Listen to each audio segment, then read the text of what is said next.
Salut ICF Lausanne, est-ce que t'as la patate ce soir? Wouh! Trop bien, bienvenue à cette célébration. Yes, il y en a un qui a la patate là, il arrive, puis il ne tient plus en place. On l'aime beaucoup, notre MC Joël. Tu vas bien? Ouais? Passe un bel été? Tu profites du beau temps?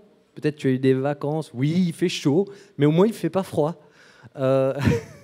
Moi, j'aime bien la période estivale et je viens de faire 2 semaines de vacances en Grèce. C'était vraiment cool. C'était marrant, il faisait plus froid en Grèce qu'à Genève à ce moment-là, qu'en Suisse. Bref, blague à part, est-ce que tu es prêt à un moment avec Dieu? Parce que c'est ça, hein, ces moments de prédication qu'on vit. Est-ce que tu es prêt à recevoir quelque chose de lui? Entendre le son de ta voix? De sa voix, pas de ta voix, de sa voix. Et si toi, tu as envie de ça, je te propose juste de faire un petit moment de prière. Invite-le à te parler. Parce que le truc que j'ai le plus sur mon cœur aujourd'hui, c'est que toi, tu repartes ce soir quelque chose qui vient droit de lui pour ta vie. OK? Allez, prions. Seigneur, merci parce que tu es là, tu es un Dieu qui parle, qui se révèle à nous, qui se laisse découvrir. Et tu te révèles progressivement et relationnellement. Et j'ai envie de te prier pour nous ce soir ici, pour chacun d'entre nous dans cette salle, que tu viennes nous rejoindre avec une vérité de toi, de ta parole, de qui tu es, de qui on est en toi. Et puis qu'on puisse être embarqués dans une folle aventure toujours plus forte avec toi. Au nom de ton Fils Jésus, on prie. Amen. All right. Let's do it. Alors, on est, comme l'a bien dit Joël, sur le dernier dimanche de la première partie de notre série Summer Destiny. Et donc, ce mois de juillet, on a chaque fois regardé un ingrédient différent qui est important finalement pour notre parcours avec Dieu, pour notre chemin de foi. Et puis, aujourd'hui, on parle de victoire, on parle d'une attitude de vainqueur. Tu auras peut-être remarqué que dans les titres de nos messages, il y avait chaque fois une attitude de reconnaissance, une attitude de grâce. Pourquoi une attitude? Eh bien, si tu as eu le plaisir de faire notre programme de Connect Group sur le leadership en novembre dernier, on avait parlé justement de cette question-là et finalement combien l'attitude, c'est un élément vraiment significatif pour l'impact qu'on va avoir dans notre vie, pour avoir du succès ou non. Hein, en anglais, John Maxwell dit « Attitude will make or break you hein. ». L'attitude, en gros, fait toute la différence. Et donc, aujourd'hui, on part à la découverte de cette attitude de vainqueur. On pourrait parler d'une mentalité, un mindset. Et je ne sais pas si tu as déjà remarqué ça, mais les gens qui sont des vainqueurs, quel que soit le domaine de leur vie, finalement, ils ont des caractéristiques en commun. Ce n'est pas juste un hasard, en fait. Ils sont des gagnants. Et puis en fait, pour un champion spirituel, c'est aussi vrai. Il y a des ingrédients que tu vas toujours retrouver chez quelqu'un qui gagne dans la vie spirituelle. Par exemple, l'humilité ou le fait d'être enseignable, la foi, l'amour, le sacrifice. Tout ça sont des choses qui sont des ingrédients communs à cette victoire dans notre vie spirituelle. Et puis l'apôtre Paul nous donne plein de clés dans le Nouveau Testament sur comment finalement avoir cette attitude de vainqueur, comment courir notre course. Alors je te propose de commencer avec un petit verset de notre ami Paul qui se trouve dans les Philippiens, chapitre 3, 13 à 14. Voilà ce qu'il nous dit. « Frères et sœurs, je n'estime pas m'en être moi-même déjà emparé, mais je fais une chose, oubliant ce qui est derrière et me portant vers ce qui est devant, je cours vers le but pour remporter le prix de l'appel céleste de Dieu en Jésus-Christ. » Là, tu vois vraiment Paul qui court pour être un vainqueur. C'est ça sa logique. Et puis, il ne se contente pas des victoires du passé ou de ce qui a déjà été accompli. Il se concentre vers cet avenir victorieux. C'est une mentalité, c'est un choix. Et j'avais eu l'occasion aussi de parler de Paul dans mon message sur la grâce au début du mois. Et on avait parlé de la grâce comme une faveur imméritée que Dieu nous donne sur notre vie. Ça, c'était une des définitions, mais l'autre, c'était que finalement, cette grâce, c'est aussi une puissance à l'œuvre en nous, une puissance qui produit des grands efforts. Et donc, cette grâce qui agit en toi et en moi, elle fait de nous un champion de la foi. Ça, c'est la bonne nouvelle de l'Évangile. J'ai eu l'occasion un peu d'apprendre sur finalement le combat, la victoire, mais aussi la défaite dans ma vie au travers de mon sport que j'ai pratiqué étant jeune et dans la compétition d'escrime. Alors, je ne sais pas si tu t'y connais un petit peu en escrime, mais en tout cas, la compétition d'escrime, ça m'a vraiment permis de découvrir des notions comme la persévérance, développer des forces mentales, et puis finalement une question d'un entraînement de ce qu'on appelle les fondamentaux. Hein, tu as déjà entendu parler des fondamentaux, peut-être pas spécifiquement au domaine de l'escrime, mais dans l'escrime, les fondamentaux, c'est quoi? C'est avec la main, l'épée, tout ça, le sabre? Non, c'est les jambes. C'est le travail de jambes, les fondamentaux. Alors aujourd'hui, je t'ai pris mon bon vieux gant d'escrime qui pue. Parce que quand on travaillait les fondamentaux en escrime, on mettait toujours le gant. Je ne sais pas pourquoi, c'était un petit rituel. Et puis ça tombe bien, on avait des chaussettes longues en escrime toujours. Aujourd'hui, tu vois, j'ai mes chaussettes de l'Évangile. Merci ICF Movement qui m'a offert ça pour mon anniversaire. Hein, qu'ils sont beaux les pieds de ceux qui annoncent de bonnes nouvelles. Et donc, je vais me mettre dans le bon sens pour la démo. Je vais te montrer un petit peu à quoi ça ressemblait une séance d'entraînement des fondamentaux. Parce que je faisais ça à peu près au moins une demi-heure avant chaque entraînement. Au moins 3, 4, 5 fois par semaine selon. Et c'est assez passionnant, tu vas voir.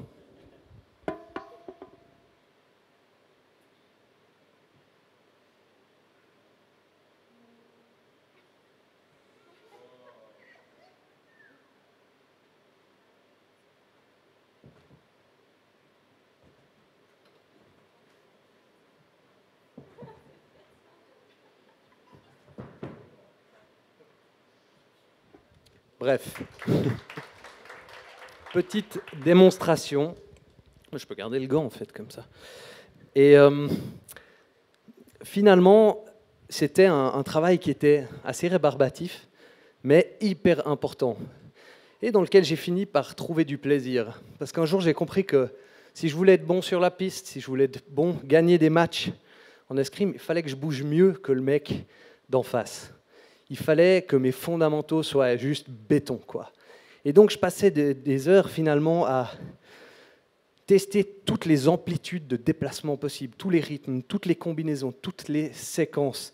Et ça faisait de moi un meilleur escrimeur.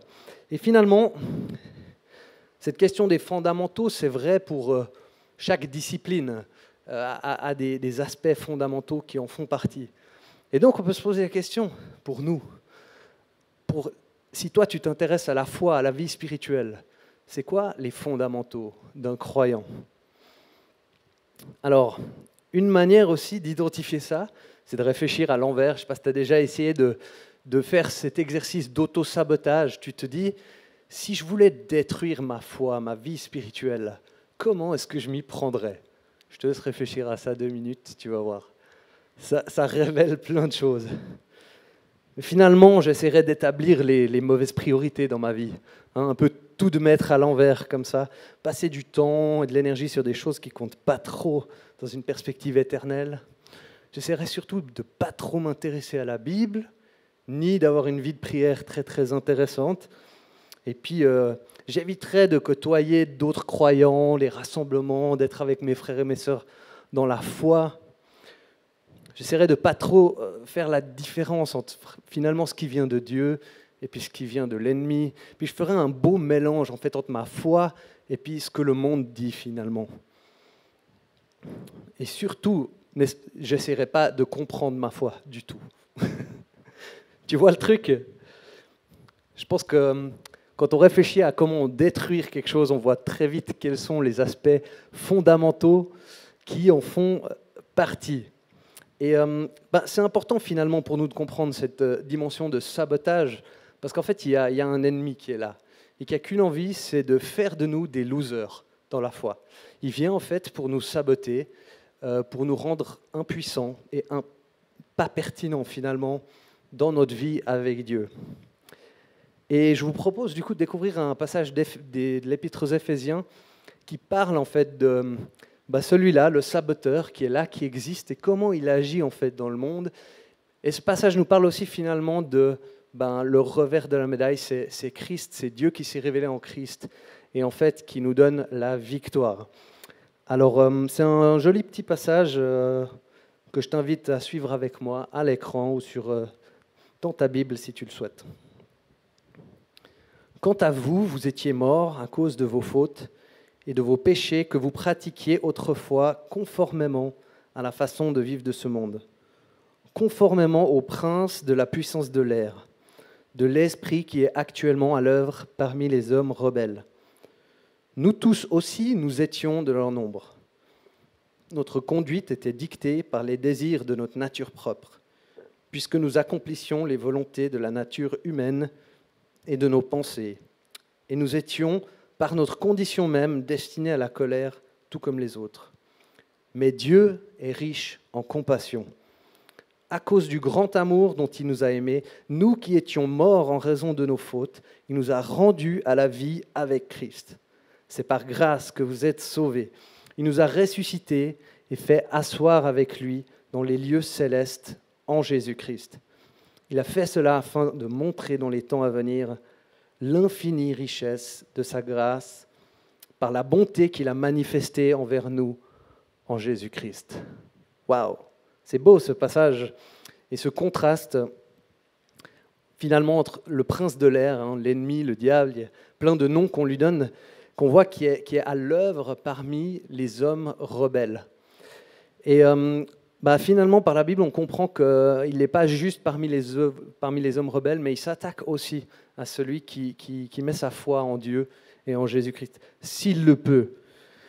Et c'est pour ça que le plus grand danger pour l'ennemi, c'est que toi et moi, on sache qui on est en Christ, qu'on sache qui il est, ce qu'il a fait pour nous, qui on est et ce qu'on a reçu de lui, en gros. Là, il est mal. Là. Et l'ennemi s'attaque à notre identité, finalement. Et j'avais une petite histoire à laquelle ça m'a fait penser. C'est Elodie, mon épouse, qui, pendant des années, ne s'est pas vue comme quelqu'un de sportif, en fait.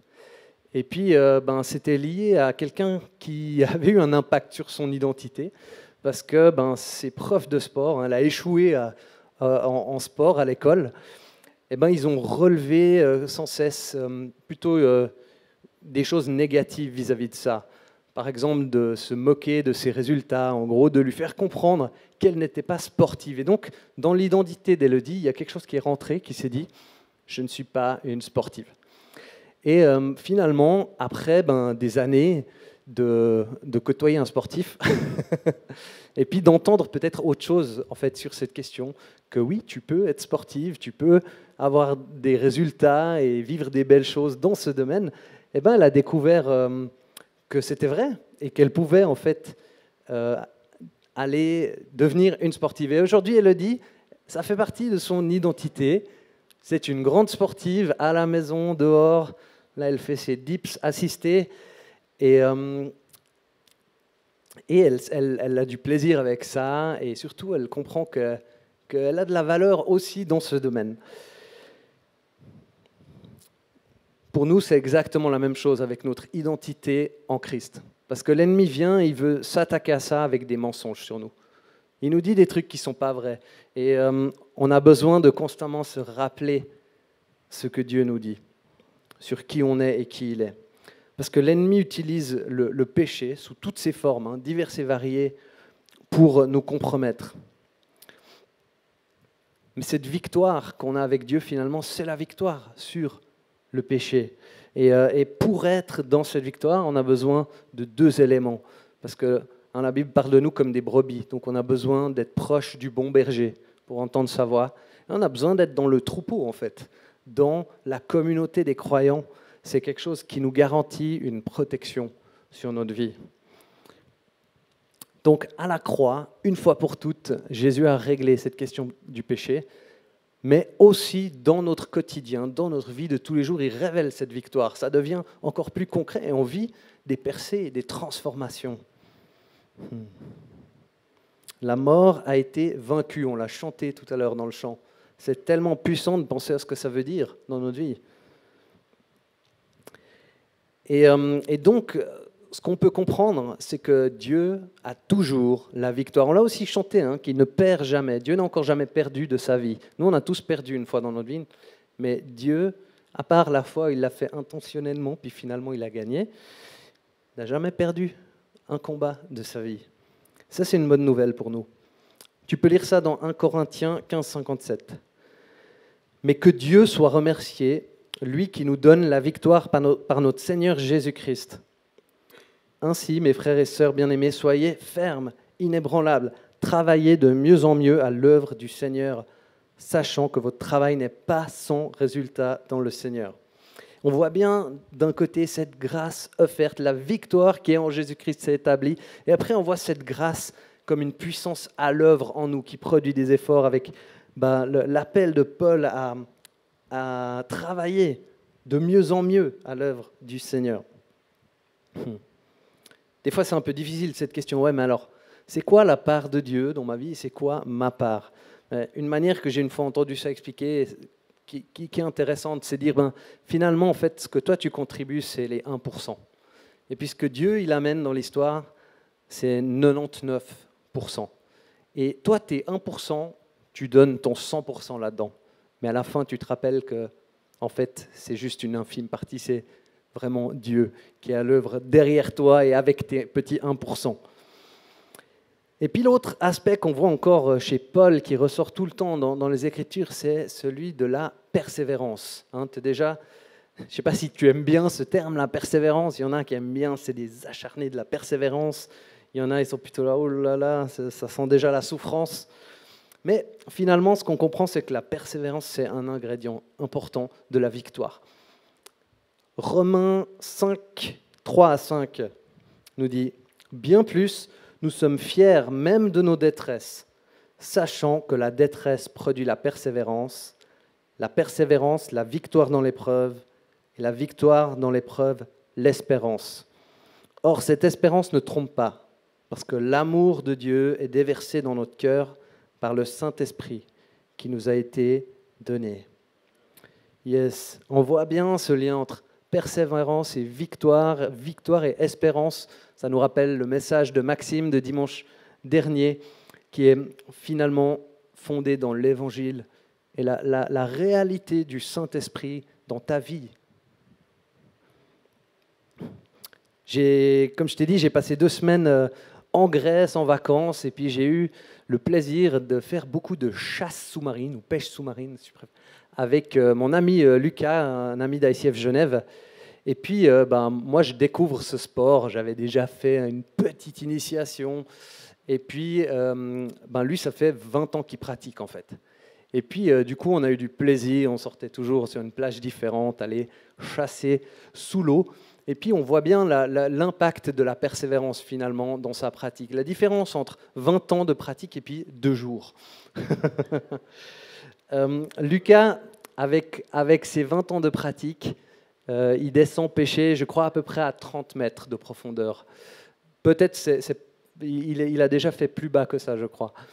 Mais 25-30 mètres de profondeur, je ne sais pas si tu te rends compte, c'est vachement bas dans la mer. Et puis, Stéphane, avec ses 2 jours, il va attraper du mérou à 6 ou 7 mètres. Record, grand max, tu les tires depuis en haut pour ne pas descendre encore plus bas.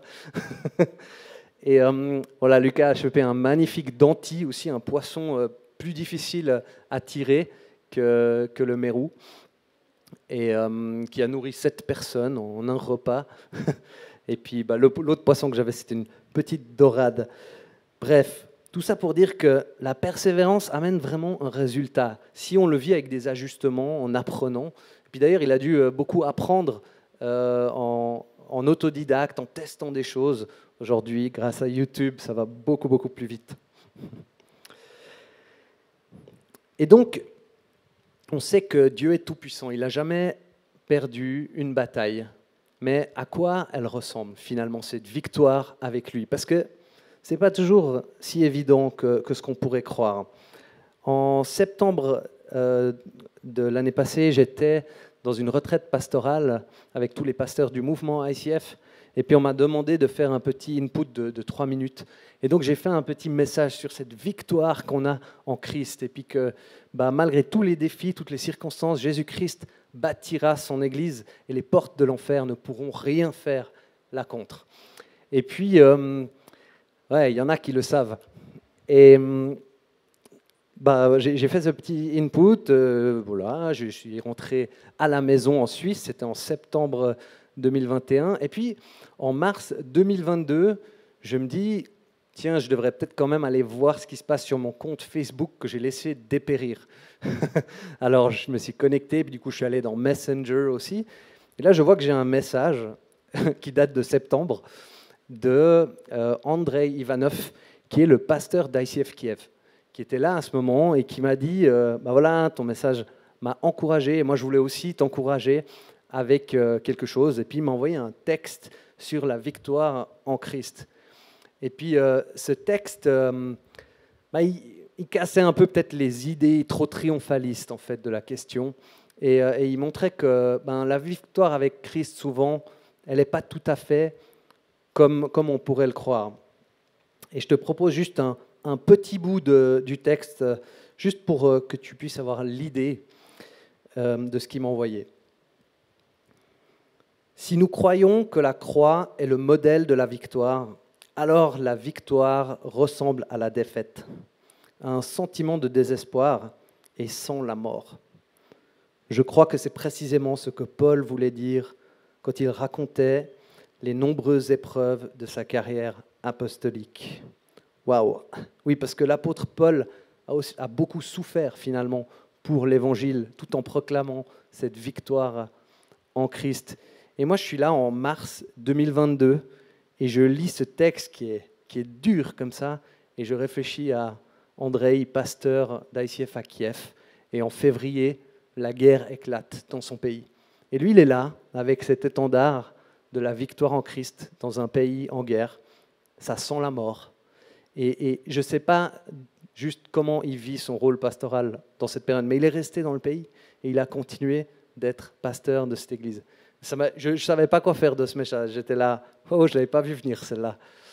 Donc je lui ai répondu un petit message pour dire, waouh, tu es en train de la vivre cette victoire, vas-y, on est avec toi, on pense à toi en tant que mouvement et donne tout ce que tu as, quoi.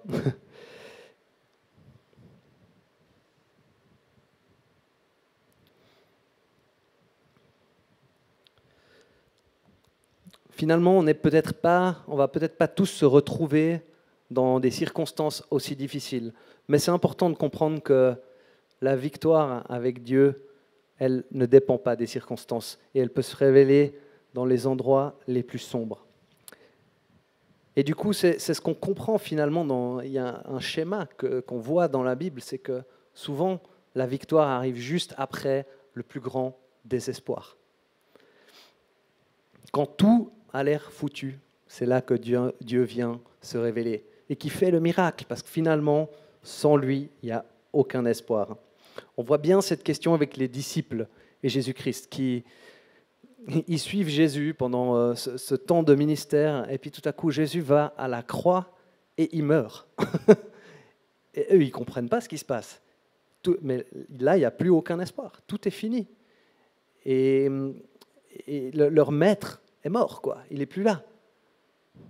C'est quoi la suite? Et pourtant, 3 jours après, il se relève d'entre les morts. Et c'est la plus grande victoire que l'humanité a jamais connue et ne connaîtra jamais. C'est l'évangile, la bonne nouvelle de Jésus-Christ. Et il vient et il se révèle à eux de nouveau dans leur désarroi. Ils sont tout perdus, ils ne savent plus dans quelle direction aller. Il se révèle à eux comme sauveur. Je te propose de lire ça dans Luc. Alors, il leur ouvrit l'intelligence afin qu'ils comprennent les Écritures. Et il leur dit, ainsi il était écrit, et il fallait que cela arrive, que le Messie souffrirait et qu'il ressusciterait le 3e jour, et que la repentance et le pardon des péchés seraient prêchés en son nom à toutes les nations, à commencer par Jérusalem. En Christ, tu as la repentance et le pardon pour tes péchés. C'est la plus grande victoire que tu pourras jamais découvrir. Et c'est vraiment, vraiment une bonne nouvelle pour ta vie. J'ai envie de te proposer encore un dernier petit verset pour terminer, qui vient nous dire encore plus clairement quelle est cette victoire qu'on a en Christ. Et puis après, on va aller le découvrir parce qu'il est vivant. Il est là dans cette pièce aujourd'hui. Et cette victoire, il a envie de la révéler, de la manifester encore plus dans nos vies. C'est Colossiens 2, 13 à 14. Vous qui étiez morts en raison de vos fautes et de l'incirconcision de votre corps, il vous a rendus à la vie avec lui. Il nous a pardonné toutes nos fautes. Il a effacé l'acte rédigé contre nous qui nous condamnait par ses prescriptions et il l'a annulé en le clouant à la croix. Il a ainsi dépouillé les dominations et les autorités et les a données publiquement en spectacle en triomphant d'elles par la croix. En Christ, tu as la victoire sur le péché, sur la mort, pour la vie éternelle. Et en Christ, tu sais qui tu es et ce que tu as reçu. Alors je te propose de prendre un petit moment, un petit temps d'écoute et de venir avec cette question que tu peux poser à Dieu. Comment est-ce qu'il veut gagner pour toi et avec toi aujourd'hui? Je crois qu'il va te révéler des nouvelles choses. Je crois qu'il va libérer une nouvelle puissance dans ta vie de manière très concrète. Et puis, si toi, tu n'as jamais eu cette occasion de recevoir ce cadeau de la victoire en Jésus-Christ, j'ai envie de te proposer de le faire maintenant, tout simplement par une courte prière que tu as qu'à répéter après moi et de laisser Dieu se révéler à toi au travers de la croix de Jésus-Christ. Alors, ferme les yeux, tourne ton regard vers celui qui n'a encore jamais perdu et qui ne perdra jamais. Père, merci d'avoir envoyé ton Fils Jésus-Christ à la croix. Merci d'avoir gagné le combat que je ne pouvais pas remporter seul. Celui pour la justice, d'être pardonné de mon péché, d'être réconcilié avec Dieu le Père pour l'éternité. Viens dans ma vie aujourd'hui et révèle-moi encore plus qui tu es, qui je suis, et cette victoire qui change tout dans ma vie jusque dans l'éternité. Dans le nom puissant de Jésus-Christ, le grand vainqueur, on prie. Amen.